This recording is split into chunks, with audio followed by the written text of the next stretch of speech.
हरे राम राम राम हरे हरे, हरे कृष्ण कृष्ण कृष्ण हरे हरे.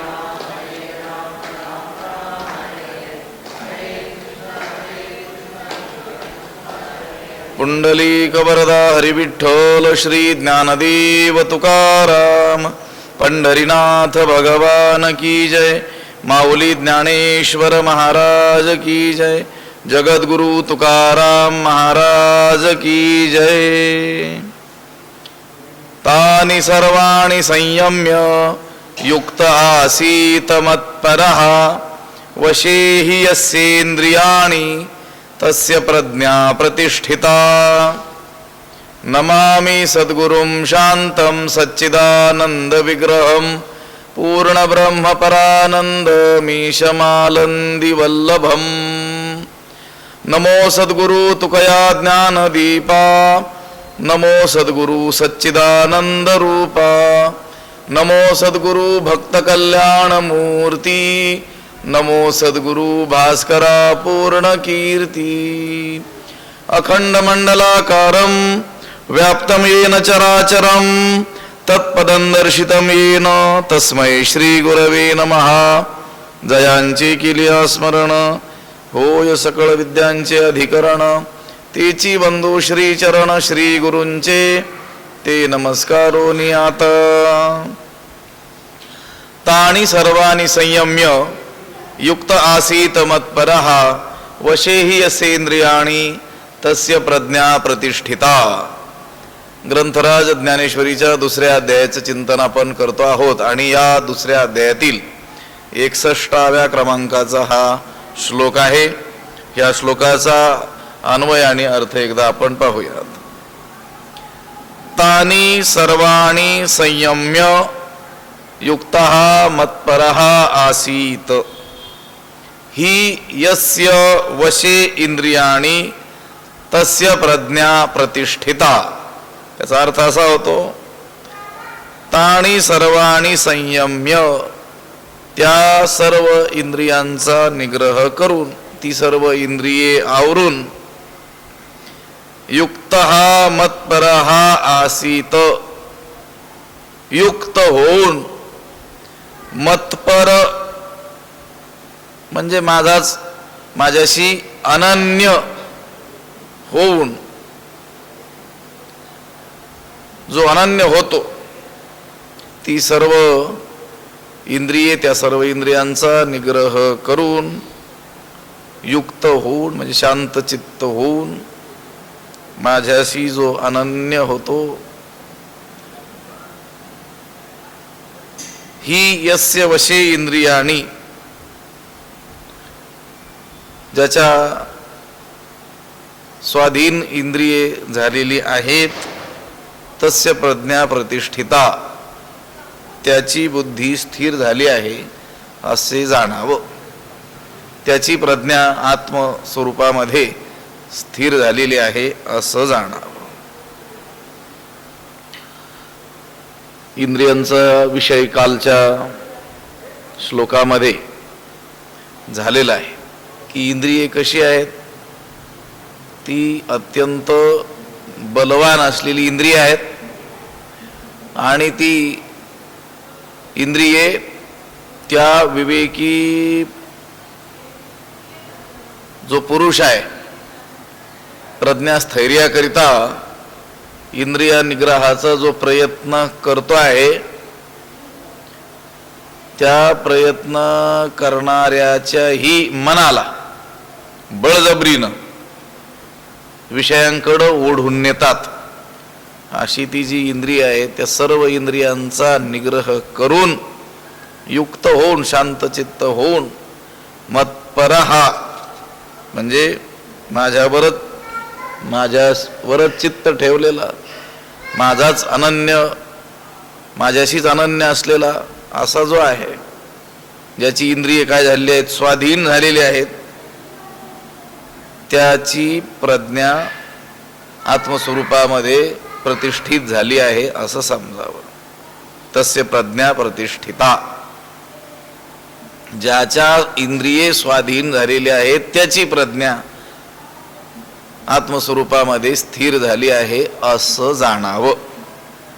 तानी सर्वाणी संयम्य युक्त आसीत मत्परः वशेहि यस्येंद्रियाणि तस्य प्रज्ञा प्रतिष्ठिता. म्हणोनी ऐके पार्था याते निर्दळी जो सर्वथा सर्व विषयी आस्था सांडोनिया. पार्था म्हणोनी ऐके सर्व विषयी आस्था सांडोनिया जो याते सर्वथा निर्दळी. पार्था म्हणजे अर्जुना. म्हणून ऐके म्हणून ऐक. हे अर्जुना म्हणून तो ऐक. सर्व विषयी आस्था सांडोनिया सर्व विषयांवरील आसक्ती सांडून सर्व विषयांविषयीची आसक्ती सोडून जो याते सर्वथा निर्दळी जो यांचा सर्वस्वी बिमोड करतो जो या इंद्रियांचं काय करतो दमन करतो. पुढची ओवी आणि हे युग्म आहे तोची तो जाण असा जो कोणी आहे तोच योगनिष्ठेसी कारण. पण कोण सर्व विषयांविषयीची सर्व प्रकारची आसक्ती काय करतो तो सोडून देतो आणि इंद्रियांचं काय करतो दमन करतो. याते निर्दळी जो सर्वथा जो याते सर्वथा निर्दळी निर्दळन करतो दमन करतो.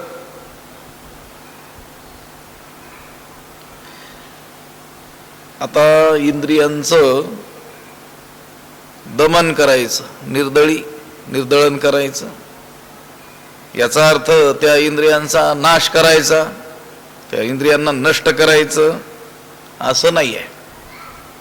तर त्यांच्यामध्ये जे दुर्दमत्व आहे म्हणजे कशालाच ते जी दाद देत नाहीत ते दुर्दमत्व त्यांचं काय करायचं नष्ट करायचं.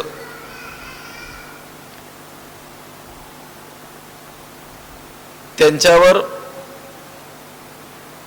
स्वामित्व करायचं त्यांचा नाश नाही करायचा.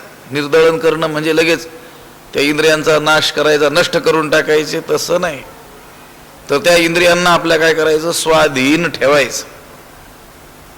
त्या इंद्रियांचाही उपयोग आहे की नाही. रूप विषयाचं ग्रहण करायचं असेल तर नेत्रेंद्रियाचा उपयोग आहे की नाही. नेत्रेंद्रिय फोडूनच टाकायची का नाही. आता देवाचं स्वरूप पाहायचं असेल तर नेत्रेंद्रियांची काय आहे आवश्यकता आहे की नाही. काय पाहायचं काय खायचं काय ऐकायचं याच्यावर तो काय करतो नियंत्रण ठेवतो. याते निर्दळी जो सर्वथा सर्व प्रकारे यांचं काय करतो निर्दलन करतो. सर्व विषयी आस्था सांडोनिया सर्व विषयांविषयीची आसक्ती सोडून देऊ. कोणत्याही विषयाविषयी आसक्ती तो ठेवत नाही. विषयांविषयीची मनात असणारी आस्था म्हणजे प्रेम स्नेह सुखबुद्धी या सगळ्यांचा काय करतो तो त्याग करतो. अज्ञानी अविवेकी मनुष्यांना विषयांविषयी काय असतं प्रेम असतं. विषयांवर काय असतो त्याचा स्नेह असतो. विषयाच्या ठिकाणी काय असते सुखबुद्धी असते. कुणाला सामान्य अज्ञानी माणसाला. पण इथं ज्याचं वर्णन चाललेलं आहे त्यानं मात्र या विषयांचं काय केलेलं आहे स्वरूप जाणलेलं असल्यामुळं हे वरवरून जरी विषय सुखरूप असे वाटत असले तरी हे खरे सर्वनाशालाच काय आहेत कारण आहेत असं त्यानं जाणलेलं असल्यामुळं त्या विषयांविषयीचं जे प्रेम अज्ञान अवस्थेत असतं ते सर्व प्रेम तो काय करतो नष्ट करतो सांडून टाकून देतो. सर्व विषयी आस्था टाकून या सांडून या. स्त्री पुत्र धन गृह इत्यादी विषयांचा प्रत्यक्ष नाश करण्याची आवश्यकता आहे का. त्यांचा नाश करण्याची आवश्यकता नाही आहे. पण त्यांच्याबद्दलची आसक्ती काय करायची आहे सोडायची आहे. ज्ञानोबा म्हणतात की नाही, आता गृहाधिक आघावे ते काही न लगे त्याजावे, जे घेते झाले स्वभावे निसंगू बनवून. आता गृहाधिक प्रत्यक्षात सोडून जाण्याची गरज नाही, फक्त त्याच्याविषयीचं ममत्व सोडायचं. काल परवा चिंतन केलं की नाही आपण, ज्ञानोबरायांचा एक मोठा अभंग आहे, घरदार ओ खटे तेजू म्हणसी तरी शरीरा एवढे जाड.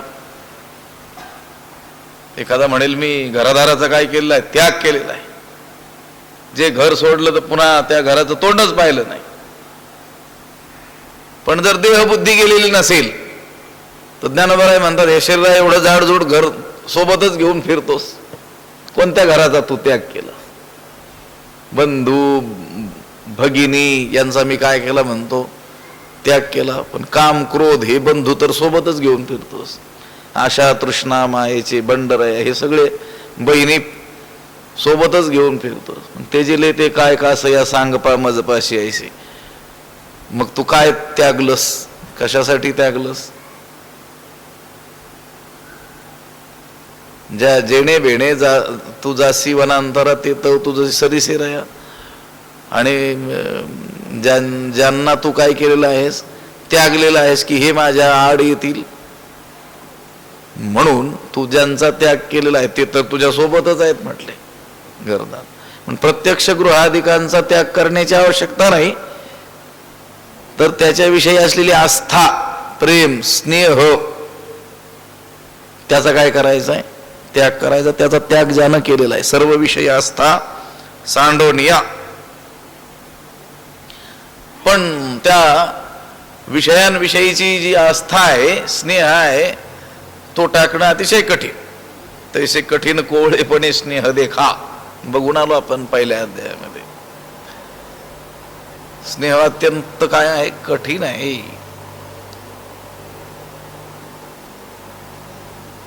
जैसे भ्रमर भेदी कोडे भलतैसे काष्ठ कोरडे, परी कळिके माझी सापडे, कोवळी येते उत्तीर्ण होईल प्राणे, परी ते कमळदळ चिरून येणे, तैसे कठीण कोवळेपणे स्नेह देखा. तो भुंगा त्या कमळ दळामध्ये अडकतो. तसं पाहिलं तर तो भुंगा भलतैसे काष्ठ कोरडे, कोरडं लाकूड, आणि तुम्ही म्हणाल ते तो काय करतो, सहज लीलया काय करतो, कोरतो. पण तोच भुंगा कमळाच्या त्या कोमल पाकळ्यात अडकला, त्याला काय ते कोरणं कठीण आहे का? तर नाही. उदाहरण दिलेलं आहे. तसा मनुष्य जगामध्ये काही पुरुषार्थ करील, मोठा पराक्रम करील, पण स्नेह त्याग त्याच्याने होणं शक्य नाही, कठीण गोष्ट आहे. पण हा जो साधक आहे, महात्मा जो आहे, सर्व विषयी आस्था सांडोनिया, सर्व विषयांविषयीची सर्व आस्था आसक्ती सोडून देऊन ज्यानं या इंद्रियांचं काय केलेलं आहे, दमन केलेलं, दमन करतो. या ते निर्दळी जो सर्वथा. गोष्ट काय आहे, विषयांपेक्षाही त्या विषयासंबंधी अंतकरणात असलेलं जे प्रेम आहे, त्या विषयांसंबंधीचा जो स्नेह आहे, ती आवड जी आहे, तीच काय आहे, खरी बाधक आहे.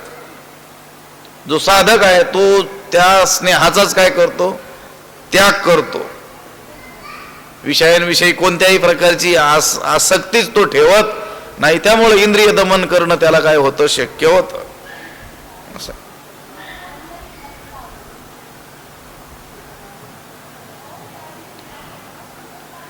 सामान्यांकडून इंद्रिय दमन शक्य होत नाही. त्याचं कारण विषयांवरचं त्याचं प्रेम हे काही कमी होत नाही.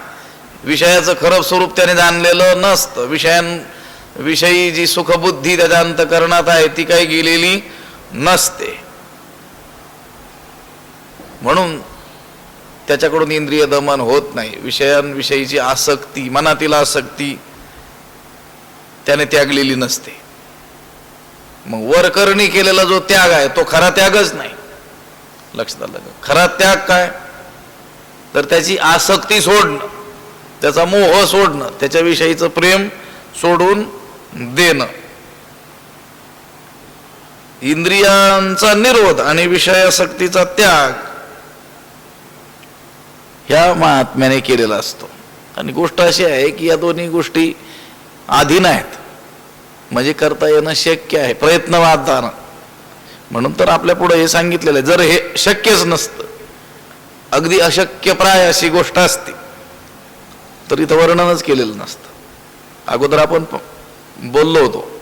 आता ही स्थितप्रज्ञेची लक्षणं सांगायला आरंभ केलेला आहे. सिद्ध पुरुषाची लक्षणं कशासाठी सांगितली जातात? साधकानं सिद्ध होण्याकरिता काय केलं पाहिजे हे त्यातून कळतं. कारण सिद्ध पुरुषाची सहज असलेली लक्षणं ही त्या साधकासाठी काय असतात? साधनं असतात. सिद्धस्य लक्षणानि साधकस्य साधनानि भवन्ति. सिद्ध पुरुषाच्या ठाई सहज आढळून येणारे लक्षण ती साधकाला प्रयत्नानं आपल्यामध्ये काय करावी लागतात? आणावी लागतात. सत्य बोले मुखी, दुखवी अनेकांच्या दुःखी, संतांचं लक्षण आहे की नाही? ते सहज बोलले तरी सत्यच बोलणं. मग सत्य बोलणं हे त्यांच्या ठाई असलेलं जे त्यांचं लक्षण, ते साधकाला प्रयत्नानं आपल्यात आणावं लागतं. त्याला प्रयत्नपूर्वक जपून नेहमी सत्यच बोलण्याचा काय करावं लागतं? प्रयत्न करावा लागतो. तेव्हा तो गुण त्याच्या अंगी बांधतो. मला यातून सांगायचंय काय की ही पुरुष अधीन आहेत. कोणत्या गोष्टी? इंद्रिय निग्रह आणि विषयासक्तीचा त्याग. या साधकाने या दोन गोष्टी केलेल्या असतात. म्हणून ऐके पार्था, अर्जुन ऐक, सर्व विषयांविषयीची सर्व प्रकारांनी आसक्ती सोडवून देऊन जो या इंद्रियांचं काय करतो? दमन करतो. तोची तू जाण योग निष्ठेसी कारण, जयाचे विषय सुखे अंतःकरण झकवेना. जयाचे अंतःकरण विषय सुखे झकवेना, तोची योग निष्ठेसी कारण तू जाण. जयाचे अंतःकरण विषय सुखे झकवेना. ज्याचं अंतःकरण विषय सुखे, विषयाच्या सुखानं झकवेना, फसलं जात नाही. ज्याचं अंतःकरण विषय सुखाने फसलं जात नाही, तोची योगनिष्ठेसी कारण तू जाण. तोच पुरुष योगनिष्ठेला म्हणजे बुद्धिस्थैर्याला अधिकारी आहे असं तू काय कर? समज. तोच पुरुष योगनिष्ठेसी कारण म्हणजे योगाचा विचार आणि अनुष्ठान करण्याविषयी स्थैर्याला काय आहे? कारण आहे, म्हणजे अधिकारी आहे. कोण पुरुष योगनिष्ठेसी कारण आहे? तोच कोण? ज्याचं अंतःकरण विषय सुखाने फसलं जात नाही. झकवेना म्हणजे फसत नाही, मोहित होत नाही. योगनिष्ठेसी कारण, योगनिष्ठा म्हणजे बुद्धिस्थैर्य. ते बुद्धिस्थैर्य, कोणाची बुद्धी त्या आत्मस्वरूपामध्ये स्थित राहते, कोणाला हे बुद्धिस्थैर्य लाभतं, योगनिष्ठा कोणाला लाभते ते सांगतात. ज्याचं अंतःकरण विषय सुखाने मोहित होत नाही त्यालाच हे चित्ताचं स्थैर्य लाभत असतं. तसंच आपण जर पाहिलं तर वस्तूचं खरं स्वरूप न कळाल्यामुळं मनुष्य काय होत असतो? भुलत असतो, फसत असतो. त्या वस्तूला मनुष्य का भुलतो, का फसल्या जातो? तर त्या वस्तूचं खरं स्वरूप कळालेलं नसतं, म्हणून फसल्या जातो.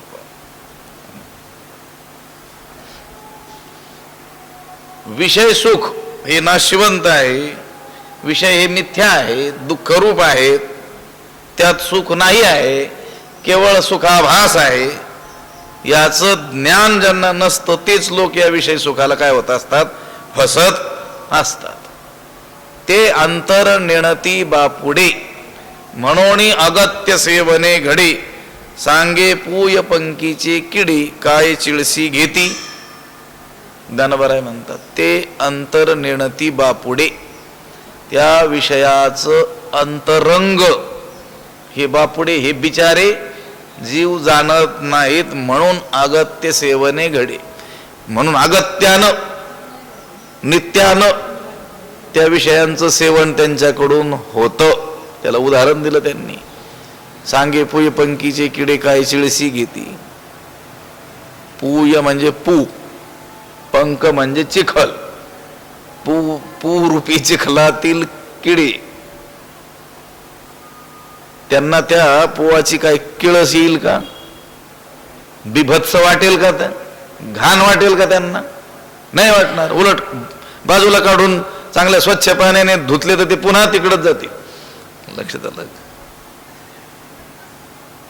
त्यांना त्याची किळसच येणार नाही. का? ज्याच्यात आपण राहतो त्याचं अंतर ते जाणत नाहीत किती बिभत्स आहे म्हणून. उदाहरण कशासाठी सांगितलं? जीवांकडून अगत्यानं विषयाचं सेवन का होतं?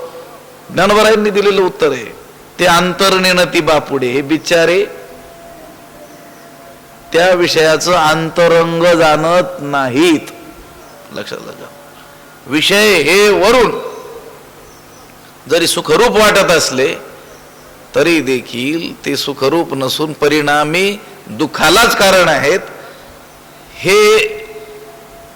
हे सामान्य जीव जाणत नाहीत म्हणून त्यांच्याकडून काय होतं? नित्यानं अगत्यानं विषयाचं सेवन होतं.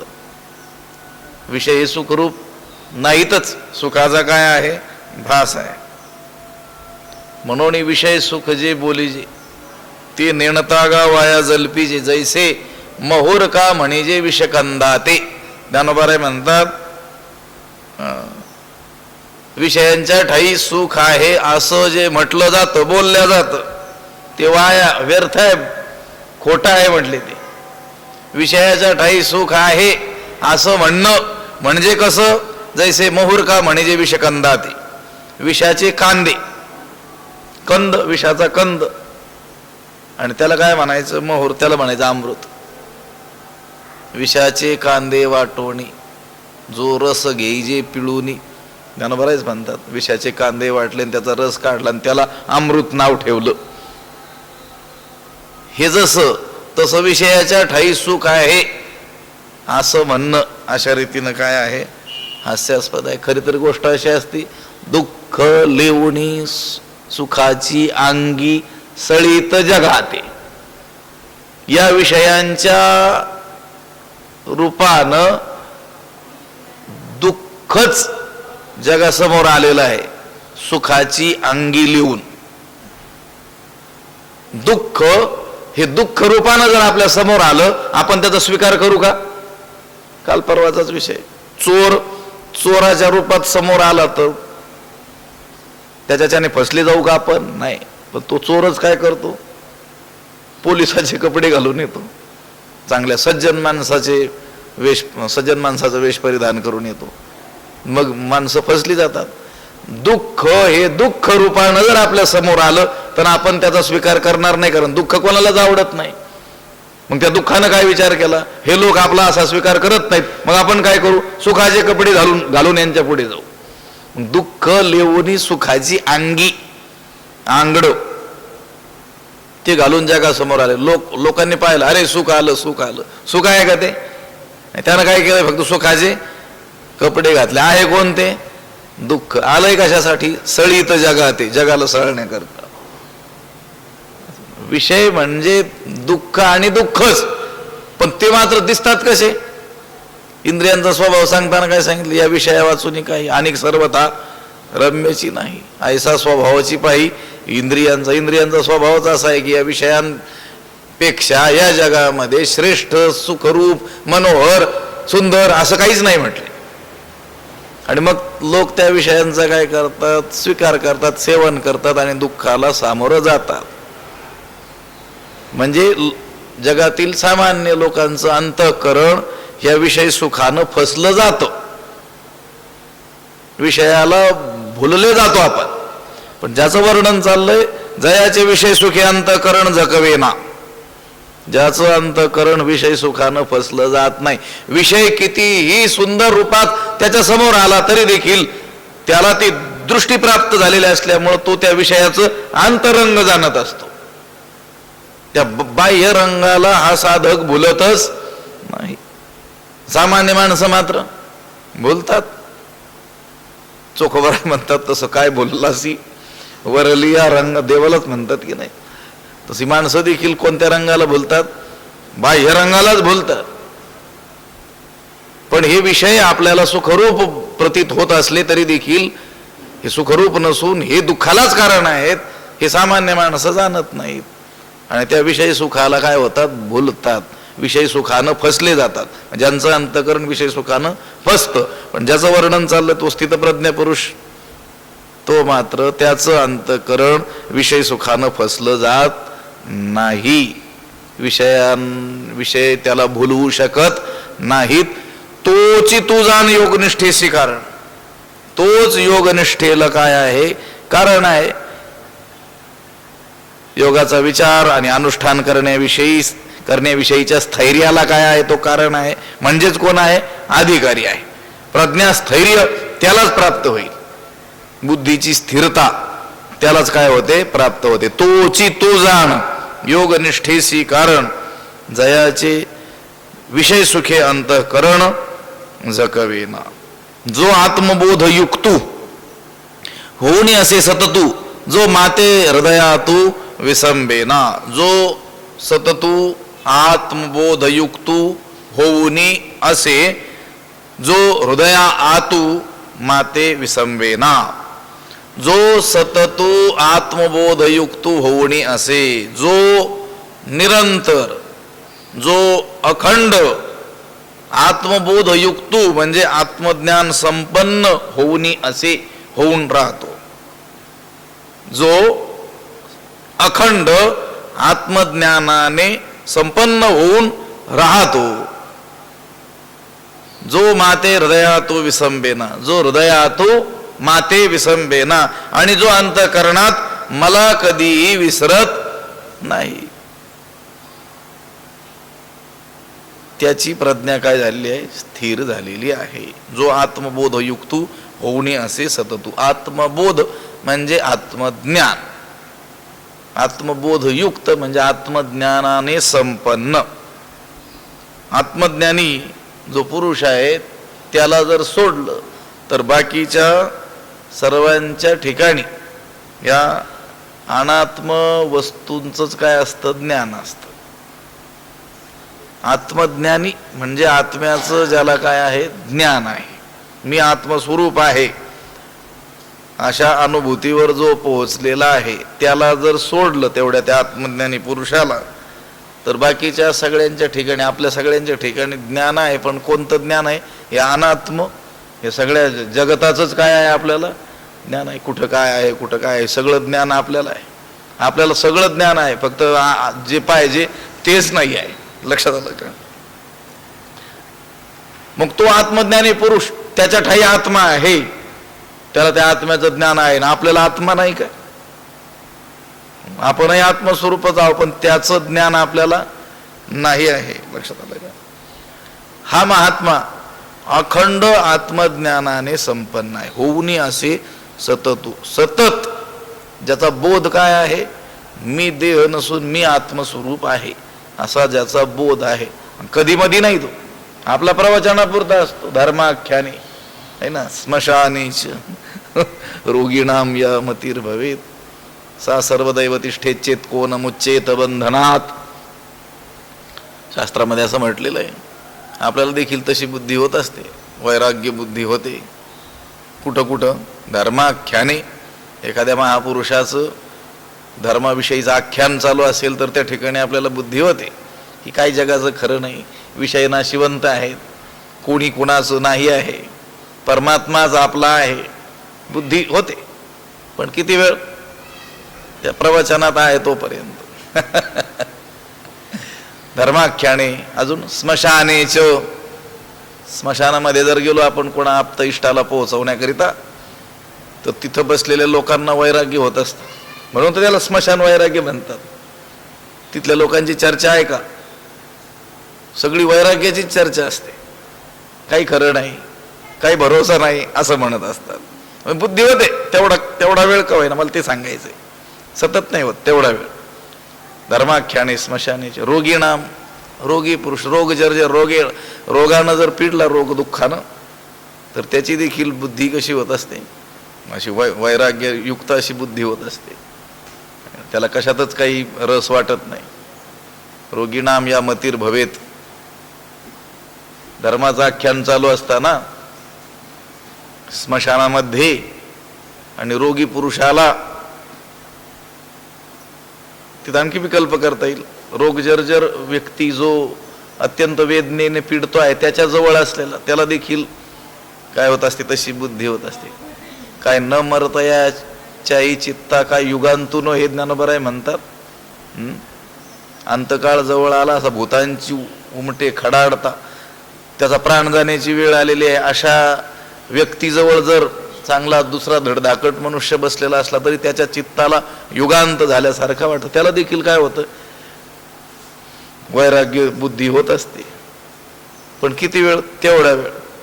सा सर्वदैव तिष्ठेच्चेत, ती बुद्धी जर सर्व काळ राहिली तर कोण मुच्चेत बंधनात, कोण बंधनातून मुक्त होणार नाही. पण राहते का ती बुद्धी सर्व काळ? नाही, तेवढ्या काळापुरती.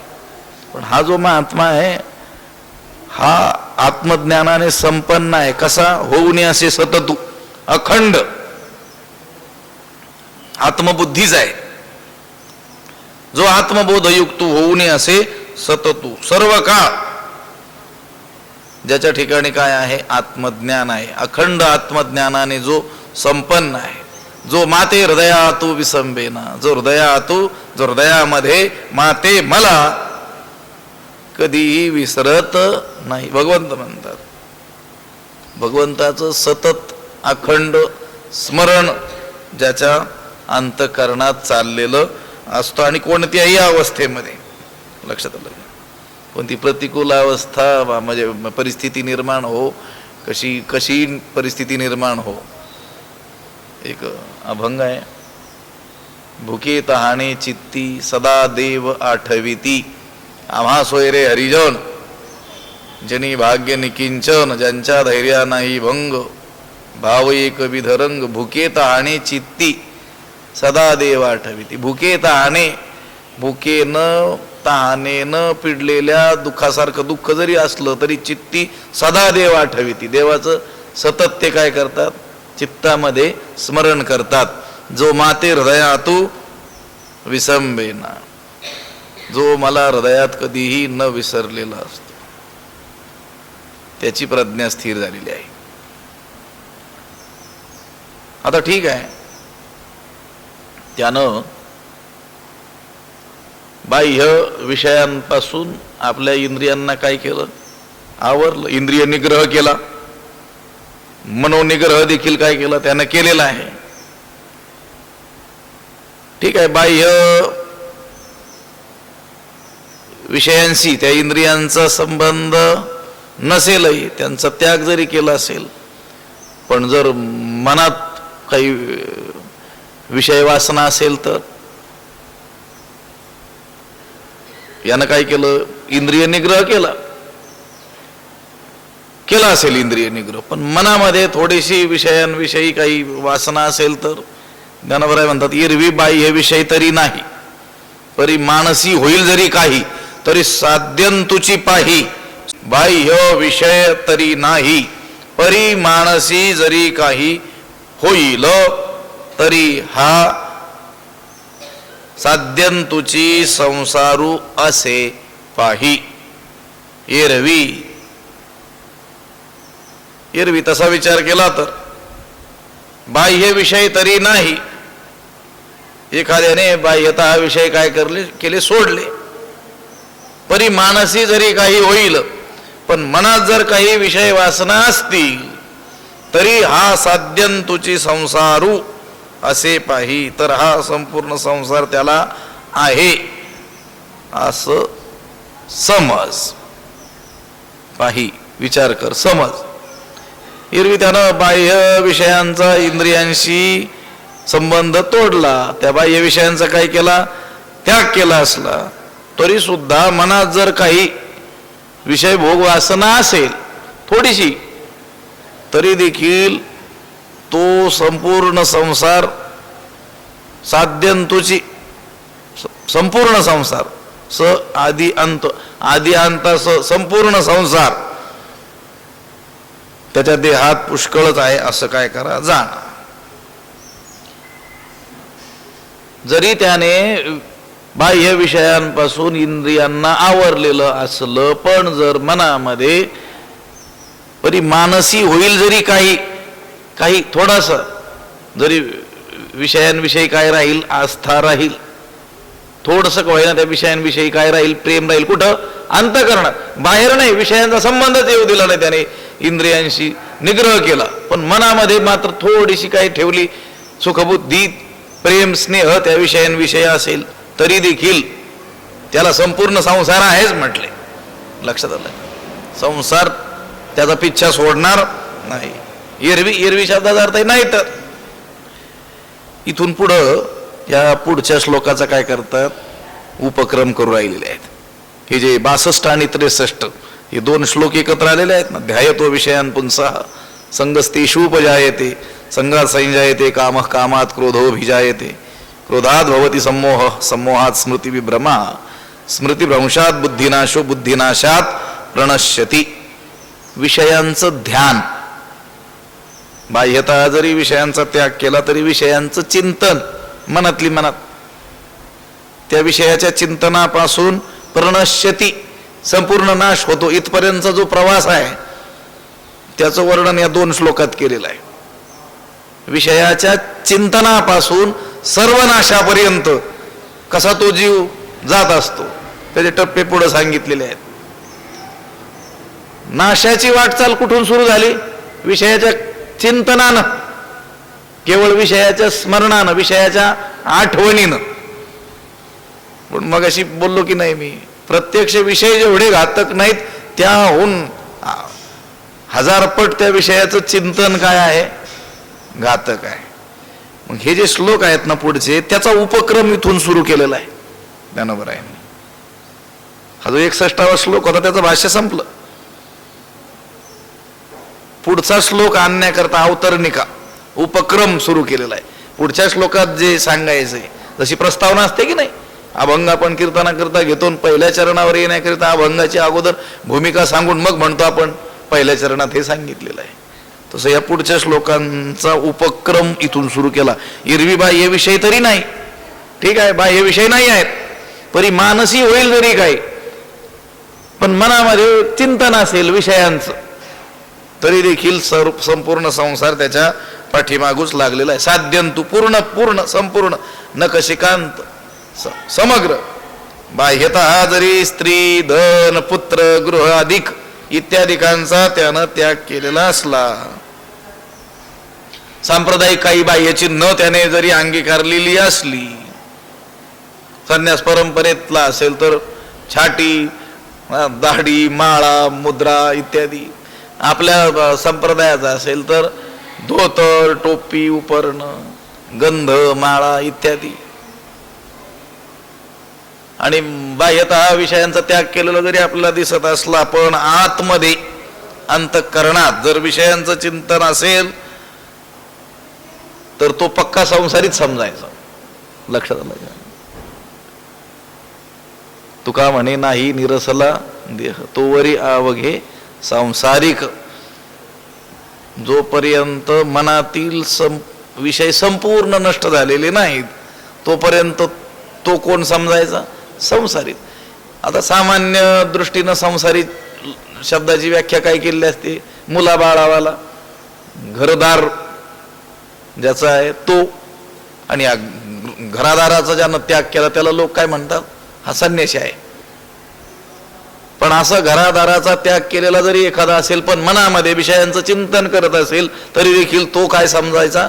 तरी साध्यंतुची पाही संसारू असे.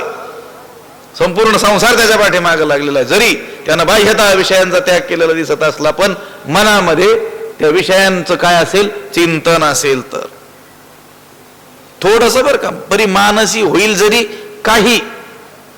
असं नाही की बरं रात्रंदिवस तो विषयांचं चिंतन करतोय, नाही, काहीच चिंतन करतोय. बाह्यतः त्याग केलेला आहे पण थोडंसं का होईना कुठंतरी काय करतोय, चिंतन करतोय. तरी देखील संपूर्ण संसार त्याच्या पाठीमागे लागलेलाच आहे, त्याला त्याची सुटकाच नाही. उदाहरण दिलं, जैसा का विषाचा लेशू घेतलिया होय बहुवसू मग निभ्रांत करी नाशू जीवितासी. जैसा का विषाचा लेशू, जैसा विषाचा लेशू घेतलिया बहुवसू होय मग निभ्रांत जीवितासी नाशू करी. जैसा म्हणजे ज्याप्रमाणे विषाचा लेशू, विषाचा थेंब, थोडा भाग, लेशभर, कणभर काय घेतलं, विष. त्या विषाचा लेशू घेतलिया. किती किती विष घेतलं, विषाचं एक थेंब घेतलं म्हटले तरी बहुवसू होय. तो फार होतो, मारायला पुष्कळ येतो. असं नाही की मरण्याकरता ते विष किलो भरच खावं लागतंय, असं काही नाही. त्या विषाचा लेश मात्र जरी आपण सेवन केलं तरी बहुवसू होय, खूप झाला तो. मग निभ्रांत करी नाशू जीवितासी, मग निभ्रांत जीविताशी नाशू करी. मग निसंशय तो विषाचा घेतलेला थोडासा भाग निसंशय प्राणांचा काय करतो, नाश करतो. आयुष्याचा काय करतो, जीविताचा काय करतो, नाश करतो. असं थोडंच आहे की मरण्याकरिता असं खूपच विष प्यावं लागतं. जहाल विष असेल तर त्या विषाचा थोडासा कणभर, छोटासा भाग, एक थेंब भरही काय होतो, पुरेसा होतो. जैसा का विषाचा लेशू घेतलिया होय बहुवसू मग निभ्रांत करी नाशू जीवितासी. त्या नारदांच्या भक्तिसूत्रामध्ये या विषयांची घातकता सांगताना असं सांगितलेलं आहे, तरंगायिता अपि मे संगात समुद्रायंती.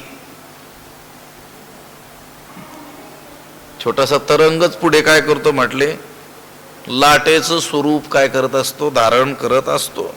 तर त्याप्रमाणे कामाधिक जे विकार आहेत ते प्रथमतः तरंगासारखे अगदी लहान असे वाटत असले तरी दुष्ट संगतीमध्ये ते काय होतात, समुद्रप्राय लाटेसारखे काय होतात, संगात समुद्रायंती. त्यांना थोडासा अवकाश भेटला, संग भेटला, अनुकूलता भेटली की ते थोडंसंच केलेलं चिंतन ते काय होत असतं, समुद्रासारखं मोठं होत असतं.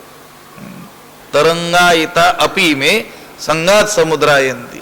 तरंगासारखा तो विचार, कशाचा, विषयांचा केलेला विचार, त्याला दृष्टसंग भेटला की तोच तरंगाप्रमाणे असलेला विचार समुद्रासारखा काय होतो, मोठा होत असतो. म्हणून तो तरंगासारखा विचार सुद्धा नसला पाहिजे.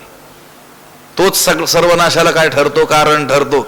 जैसा का विषाचा लेशू घेतलिया होय बहुवसू मग निभ्रांत करी नाशू जीवितासी. ज्याप्रमाणे उदाहरण दिलं, ज्याप्रमाणे विषाचा थोडा फार भाग जरी आपण सेवन केला तरी तो खूप होतो, देहाच्या सर्व भागात पसरून काय करतो, निसंशय आयुष्याचा काय करतो, नाश करतो, जीविताची हानी करतो. तैसी विषयाची शंका मनी वसती देखा घातू करी अशेखा विवेक जाता.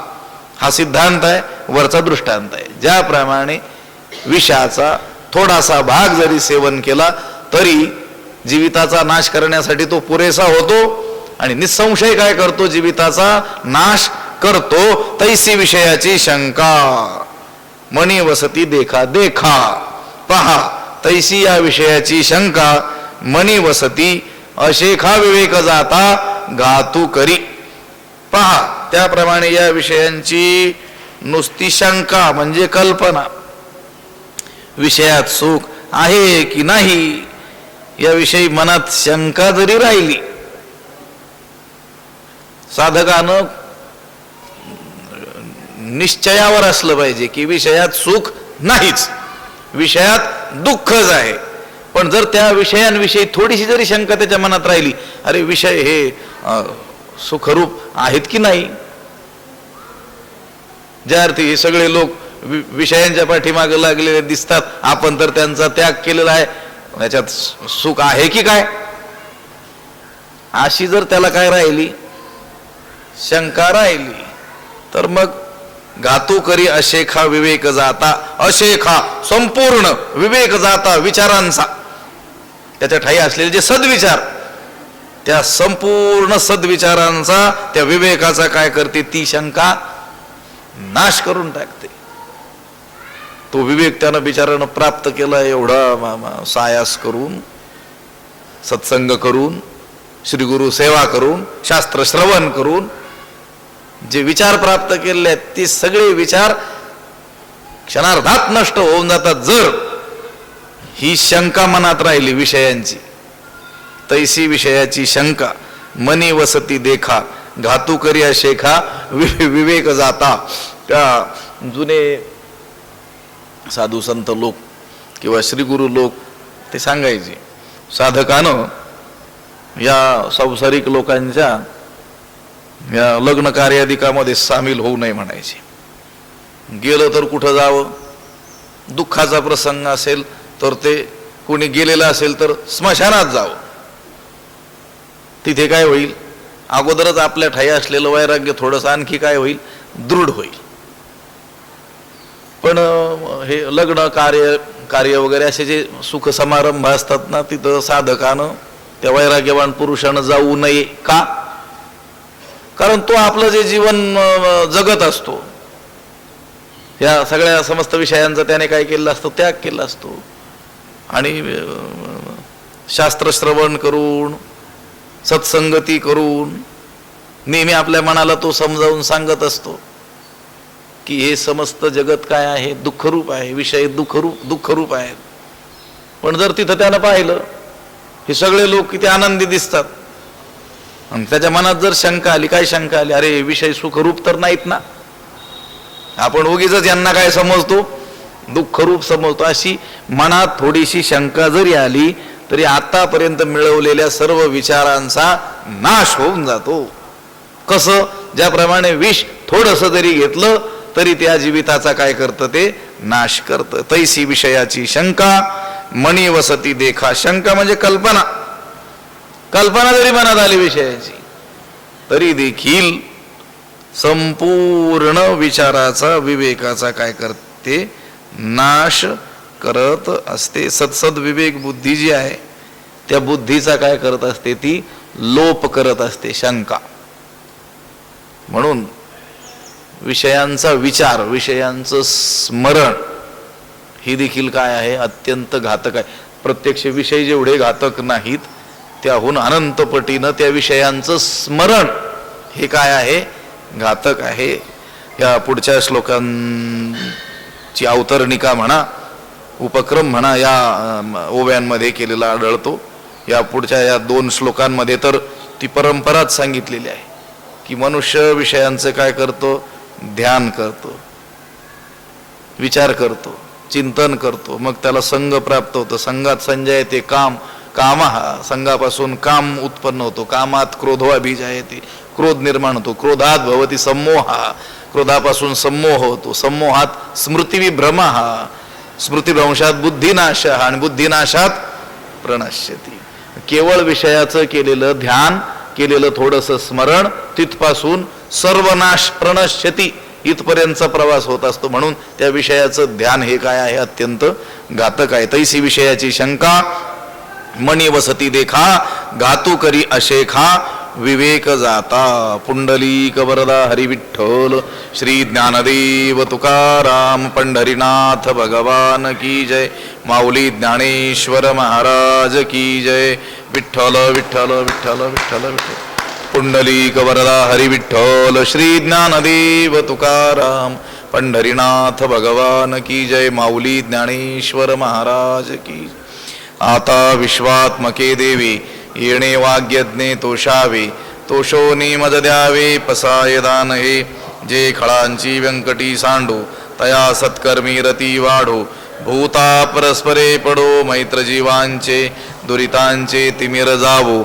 विश्वस्वधर्म सूर्ये पाहो, जो जे वांछील तो तेला हो प्राणीजात. वर्षत सकळ मंगळी, ईश्वर निष्ठांची मांदियाळी. अनवरत भूमंडळी भेटतो या भूता. चला कल्पतरूंचे आरव, चेतना चिंतामणीचे गाव. बोलते जे अर्णव पियुषांचे, चंद्रमे जे अलांछन. मार्तंड जे तापहीन, ते सर्वाही सदा सज्जन. सोय रे हो तू किंबहुना सर्व सुखी, पूर्ण होवणी तिही लोकी भजिजो आदि पुरुखी अखंडित आणि ग्रंथोपजीविये विशेषी लोकी ये दृष्टादृष्ट विजय होवावेजी एथ म्हणे श्री विश्वेश्वरावो हा होईल दान पसावो येणे वरे ज्ञानदेवो सुखिया झाला येणे वरे ज्ञानदेवो सुखिया झाला येणे वरे ज्ञानदेवो सुखिया झाला पुंडलिक वरदा हरी विठ्ठल श्री ज्ञानदेव पंढरीनाथ भगवान की जय माऊली ज्ञानेश्वर महाराज की जय जगद्गुरु तुकाराम महाराज की जय शांती ब्रह्म एकनाथ सद्गुरु बंशी महाराज की जय सद्गुरु जोग महाराज की जय।